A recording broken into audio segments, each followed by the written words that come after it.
2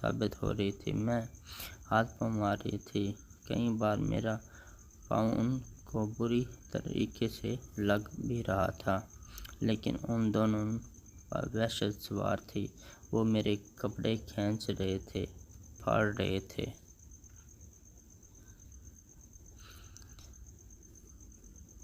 میرا جو چیز بھی ان کے ہاتھ میں آئی انہوں نے کھینچ ڈالی۔ میرے تن پر ایک کپڑا بھی نہ چھوڑا۔ میری چیخوں سے پوری بس لرز رہی تھی، لیکن کوئی مجھے بچانے والا نہیں تھا۔ بس کے شیشے سے مجھے باہر کا عملہ کے لوگ اپنے کاموں میں مصروف نظر آ رہے تھے، لیکن وہ بے خبر تھے کہ اندر کیا چل رہا ہے۔ میں نازک لڑکی دو بچیوں کے ہاتھ آئی ہوئی تھی، ان کے ہاتھ جن کو اپنے جسم کی بھی کوئی پرواہ نہ تھی، نہ میرے جسم سے خون رسنے لگ رہا تھا، ہونٹوں سے، کانوں سے، سینے سے، ٹانگوں سے، لیکن وہ میری بے بسی پر زور زور سے ہنس رہے تھے۔ مجھے معلوم ہو گیا تھا کہ یہ دونوں پاگل ہی، ان کو شاید میرے جسم سے غرض نہیں تھی، یہ صرف مجھے اذیت دینا چاہتے تھے۔ خوب دے رہے تھے۔ اچانک بس کے قریب سے ایک سیکورٹی والا گزرا۔ میں نے چلا کر اس کو آواز دی، لیکن بند شیشوں کے اندر سے اس کو کچھ سنائی نہیں دیا۔ میں پاگلوں کے ہاتھ مرنے سے پہلے آخری کوشش کرنا چاہتی تھی۔ میں نے اپنی ٹانگیں اکٹھی کی، پوری قوت سے بس کے شیشے پر دے ماری۔ چکنا چور ہو گیا۔ اس نے سوراخ نہیں ہوا، لیکن صورت سیکورٹی والے نے اچانک مڑ کر شیشے کی طرف دیکھا اور دوڑتا ہوا بس کے اندر آنے لگا، لیکن انہوں نے بس کا دروازہ اندر سے بند کیا ہوا تھا۔ بہرحال وہ سمجھ چکا تھا کہ بس کے اندر کچھ گڑبڑ ضرور ہے۔ اس نے فون نکال کر کسی کو کال کی تو عملے کے 5 افراد فوراً وہاں پر آ گئے۔ ان میں سے وہ لڑکا بھی شامل تھا جس نے مجھے سردی سے بچنے کے لیے بس کے اندر بیٹھنے کا کہا تھا۔ وہ جانتا تھا کہ میں بس کے اندر۔ وہ سب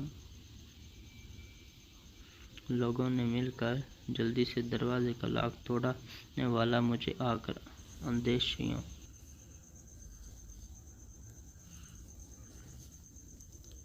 کے نرگے سے چھڑایا اور ان دونوں کو قابو کر کے باندھ دیا۔ میرے جسم پر لباس نہ ہونے جیسا رہ گیا تھا۔ میں کانپ رہی تھی اور رو ہی رہی تھی۔ یہ کہ آدمی نے مجھے چادر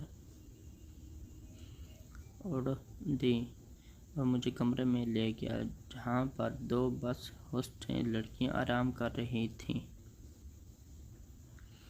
اس نے لڑکیوں کو مختصر سی بات کر کے مجھے ان کے حوالے کیا۔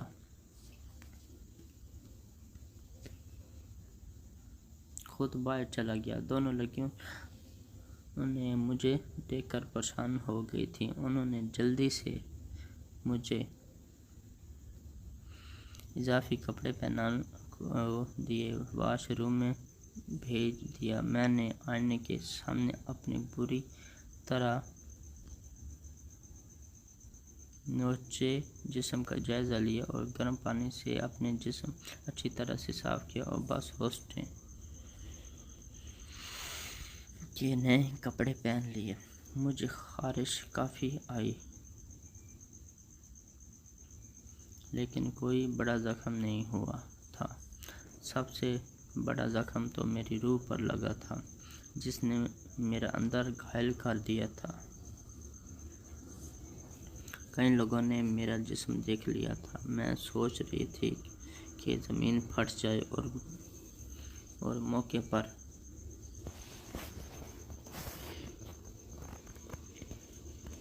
یا اس کے اندر دفن ہو جاؤں، لیکن ایسا نہ ہوتا ہے۔ میرے بھاٹ آنے سے پہلے مجھے لڑکیوں نے گرم چائے کے ساتھ کچھ درد کش گولی جس نے مجھے کافی آرام دیا۔ تھوڑی ہی دیر میں بس کا منیجر اجازت لے کر کمرے میں آئی اور میری طبیعت کچھ دیر کے بعد کہنے لگا کہ میم پہلے آپ بتائیں کہ یہ بس سب کیسے ہوا۔ میں نے ہر بات اس کو بتا دی جو میرے ساتھ پیش آئی۔ اس نے میرے سامنے باقاعدہ ہاتھ جوڑ کر کہنے لگا، یہ خاصتاً کہا ہے جس کے لیے میں ذاتی طور پر آپ سے معافی مانگتا ہوں۔ دراصل جب آپ بس اندر بیٹھ کر سو گئی تو یہ دو آدمی جو کہ باقاعدہ منشیات کے عادی نشے کی حالت میں کہیں سے اسی طرف آ نکلے سے بچنے کے لیے سائیڈ پر کھڑے بس میں گھس گئے۔ اندر آپ کو تنہا دیکھ کر یہاں پر ٹوٹے دھند کی وجہ سے یہ سیکورٹی والے نے ان کو بس کے اندر جاتے نہیں دیکھا تھا، ورنہ شاید ایسا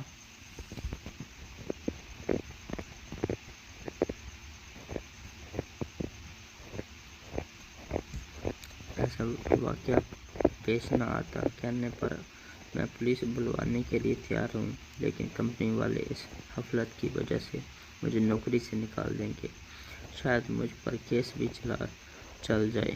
میں نے اس کو پولیس بنانے سے منع کر دیا کیونکہ میں مزید کسی جھنجٹ میں نہیں پڑنا چاہتی تھی۔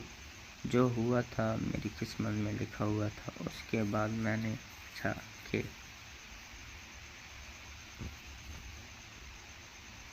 آپ واپس گھر جائیں گی یا کراچی؟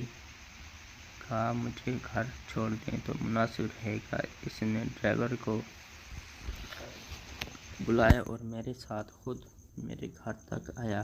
میرے گھر والوں کو ساری بات بتا کر معافی مانگ کر گیا۔ وہ صاف گو شخص بہت اچھا تھا، دکھنے میں بھی اچھا تھا۔ کچھ دن بعد وہ اپنی والدہ کو لے کر ہمارے گھر پہنچ گیا اور آج میں اس کی بیوی ہوں۔ کتنی پیاری سٹوری ہے۔ ملتے ہیں نیکسٹ سٹوری میں۔ میری ویڈیو کو لائک کریں، شیئر کریں اور کمنٹس میں اس سٹوری کے بارے میں آپ بھی اپنی رائے دیں۔